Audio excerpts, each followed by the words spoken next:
Hello and welcome to my Sneaky Radio, and this is Sneaky Punk. I will be having a true motivational story. It's all about a clever general.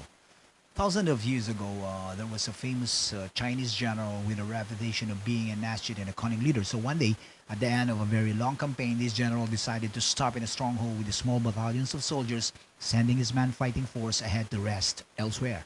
So meanwhile, one of his enemy catches wind of this and decided to march his hundreds of army of soldiers on the general's all but defenseless position. So in the middle of the night, the general awoken by one of his men who breaks into the news, saying that the enemies are getting close, so they'll be there before daybreak, and our tiny band of soldiers in the stronghold will be no match for their numbers. So hearing this, the general stops and posts.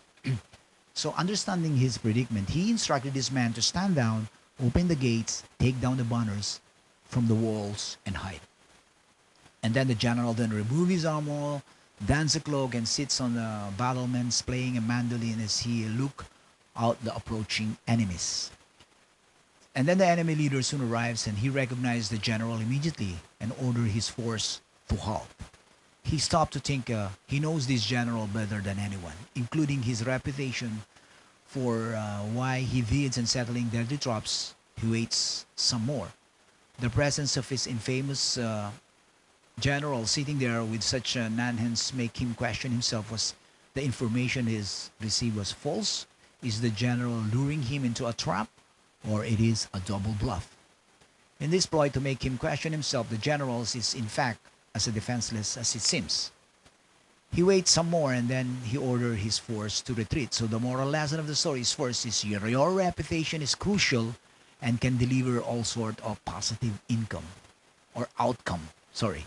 So and then the second is there's an often clever, more strategic way to achieve your goals. Never assume it takes sweat, blood, and tears. So look for a method of attaining the same result with less effort. So okay, so the first is your reputation is crucial. It can deliver some positive outcome. Yes, the reputation of the general is very high. He knows so, and the enemy knows him that he's a very strategic general. And then the second is he is a very clever, and this is strategic. He play the enemy by using the mental mind games. So the enemy was thinking it is a trap or it is because the enemy knows that the general is very smart and clever. So for the reason also the general did this one is to avoid some sweat, blood, and tears. So it's a very nice strategy that the general did to the enemies. Hope you like my short story, and this is Nicky Pong. Nice and lovely. That's